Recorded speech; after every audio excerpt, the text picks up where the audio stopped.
Hey everybody, this is my 20 long open topped office tank, and I keep this tank really warm because I have a German blue ram in here. You can see him down the middle of the tank,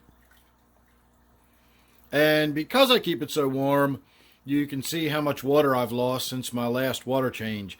So today we're not going to do another water change, but I am going to top it off.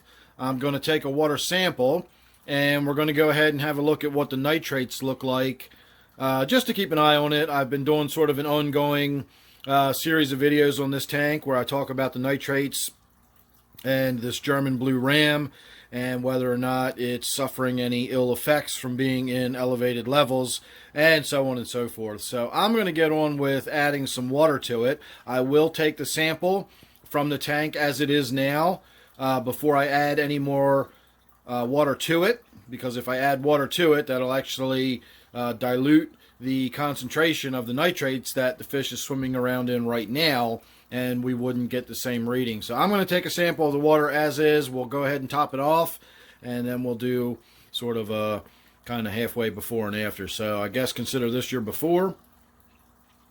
All right, and there's your after. So all I did was take a water sample and top the tank off, and then of course I let the tank settle down a little bit after I topped it off. When you pour the water in like that, it stirs everything up and gets a bunch of debris and everything swirling around the tank. And in this tank, of course, I've got very limited circulation at this far end of the tank. When I've got the volume of the water high enough, you can see by the way it comes out of the filter, it hits that sort of little curved off ramp and shoots it forward, and we get that flow across the surface of the water. That's why I've got the air stone positioned where I do. The idea is that it will hit that flowing water and it'll carry that oxygenated water down to this end of the tank, where it will then hit the glass and move its way down deeper into the water column and swirl the water around. But moving water slowly around from one end of the tank, I have no doubt that if we put some dye at the filter end of the tank, it would be a very short period of time before we had that dye all throughout the tank. So, you know, oxygen is the same way. I'm sorry I'm getting all this glare in the video. It's just kind of hard to shoot video with an open top tank like this with the light hanging so high up. It lights up everything around the tank. And then, of course, that just reflects right back into the glass. So I don't get a ton of circulation to the sense that it's going to move mulm around. You know, it's not like I'm going to have fish poop down at this end of the tank being swirled around and carried in the water column, you know, all the way back to this end of the tank where it would eventually get picked up by the filter. I don't have that kind of water circulation. So when I do pour water back into the tank, especially when I do so fairly vigorously like I did with this water change, it tends to stir up a lot of that stuff that settles on the bottom. When I get in here and do a regular water change with the gravel vac, you know, the siphon with the vac on the end, I get in there and I gravel vac that up to some degree. I can't do it too much because of the plants and the roots and everything, but a lot of the superficial stuff that just sort of lays in there, I can get a lot of that out, and that keeps the tank a lot cleaner. So I don't remember exactly how long it's been since my last water change. I'm going to say it's been about a week, something like that. It hasn't been too long, but that's what the nitrates look like. They are very orange, but they are not quite yet red, although I know under this circumstance they very much look red. But I'd put that at just on the cusp of 40 parts per million again. So, you know, as far as I'm concerned, 40 parts per million is nothing to worry about. I'm not going to worry about doing a water change on this tank just yet. I'll give it another week.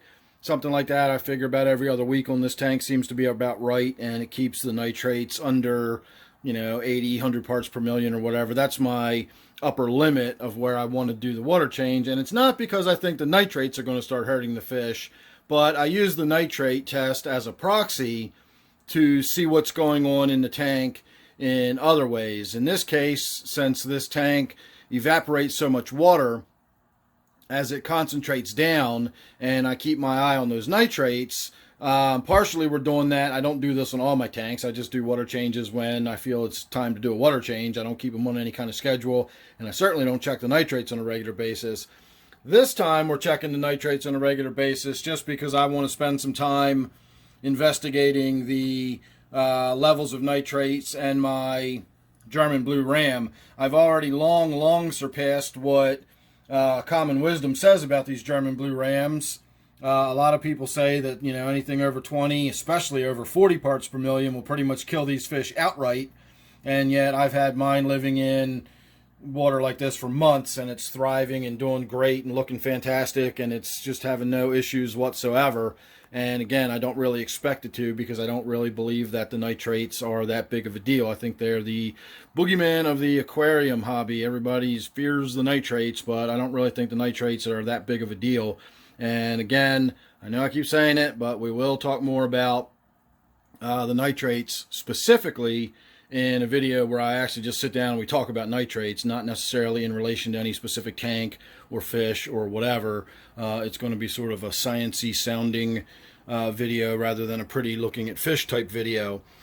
So there was something else I wanted to talk about while I was in here and looking at this tank, and now that I got to talking about the nitrates again, I cannot for the life of me remember what it was. Oh, I also wanted to talk about my plants a little bit. They're still not looking very good. This was suffering from what I assume was a CalMag deficiency. I've got very little calcium and magnesium, and by very little I mean none. And as a result, the plants tend to suffer once they are able to grow more vigorously. These low light, slow growing plants that are submerged have a relatively low rate of growth, and they don't need lots and lots of calcium and magnesium, whereas something like this that's growing very vigorously up and out of the water, once it hits that atmospheric CO2 levels, it can really take off and grow, especially being, you know, pretty much directly under a full spectrum light like that. And as a result, it needs a lot more nutrients than my other plants that never see air or never experience the atmospheric air. So I crushed up a bunch of eggshells and I put them in there, and it's probably helping. It doesn't look terrible when you look at some of the smaller stuff, the new growth on there. You can see it's fairly green, but it's still not right. You know, this kind of stuff here, this is all new growth, and you can tell that looks kind of peaked and pale. It should be a nice vibrant green rather than that sort of washed out yellow. And to me, that still looks you know, calcium and magnesium related. So we'll have to see what we can do about that. Let me get my focus back. There we go. I still don't think that's it. That's what I wanted to talk about. Oh, I do know what I wanted to talk about. I'm looking over here at my 2 remaining neons, and I thought about adding some more neons today. I did go to the pet store. I looked around, and they had some really cool live bearers.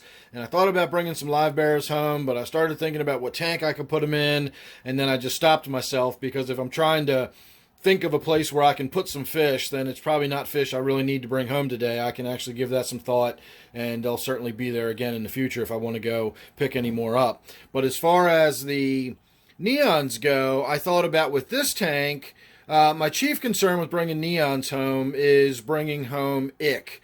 Neons for some reason seem to carry ick a lot more frequently than other fish, and while there certainly are other things you can bring home from the big chain pet stores, or any pet store honestly, you know, ick is the big concern of mine. Ick is the only thing I've ever really experienced bringing home. You know, the thousands of fish I've brought home over the years, ick is the only thing I've ever brought home from a fish store that I've ever had any, you know, significant consequences from, and even that's only been on a handful of occasions. So I don't sweat that kind of stuff too much. It just depends on what tank I'm putting them in, where I'm getting the fish, what type of fish, etc. But in the case of neons, I always try to quarantine the neons, because for some reason they seem far more likely to be carrying ick than other fish do. So having said that, if ick is my chief concern for quarantining, I realized with this tank I don't have to quarantine. The tank itself is constantly being treated for ick. You can treat ick by raising your tank temperature to about 85 degrees Fahrenheit. And I keep this tank at 31 degrees Celsius, which is around 88 or 89 degrees Fahrenheit. And at that temperature, you almost kill the ick outright. It doesn't, I think you need to go to 94.5 degrees to kill it outright. Or I'm sorry, 90.4 degrees to kill it outright. And at any rate, in the 80s, you won't kill it outright. But once you get above about 85 degrees, you actually disturb the ick's life cycle. And it won't kill it outright, but it will break the chain. And once it goes through one full cycle, it'll just stop because it'll get to that point in its life cycle where the temperature prevents it from moving to the next stage, and it will simply die off. So I don't have to worry about bringing ick home and putting ick in this tank because it's just continually being treated for ick. Ick simply cannot survive in this tank. So whether I bring home neons or not, I'm not really going to worry about quarantining them. I can just put them right in this tank and simply I won't have to worry about the ick. Now, of course, as I said, there is the slim chance that I could bring something else home, but you know, I'm willing to throw the dice on that one. It doesn't seem like that's a very high risk of me doing that. So anyway, there you go. There's my little update on what's going on with my office tank and my fantastic little long fin German blue ram. I'm really, really happy I took the plunge and decided to try the German blue rams again. I tried these way back in the day and I never had success with them. And that was because I never kept my tanks above normal room temperature. And as a result, I never had those rams live more than a few weeks at the most. Now I've had one in there for several months. And it is looking absolutely fantastic with all its bright, vibrant, shining colors. Its activity and behavior is perfectly normal. It eats and feeds. I've actually feed this probably more than I should. Every time I come in, I'm surprised he hasn't been doing it since we've been standing here videoing. He usually comes up to the glass and does a little wiggly waggly dance in front of me that I'm just a sucker for. Every time he does it, I wind up putting a little pinch of food in there for him, and he's got me pretty well trained at this point. So he does feed quite frequently, and I would think that would be more of a concern at this point than him being exposed to the, you know, amounts of nitrates, you know, that I expose him to. So not going to be an issue, and we will talk more about that in coming videos, I promise. So thanks for watching this one. Make sure you're subscribed. Don't forget this one is my office tank, and I'll see you real soon in the next one.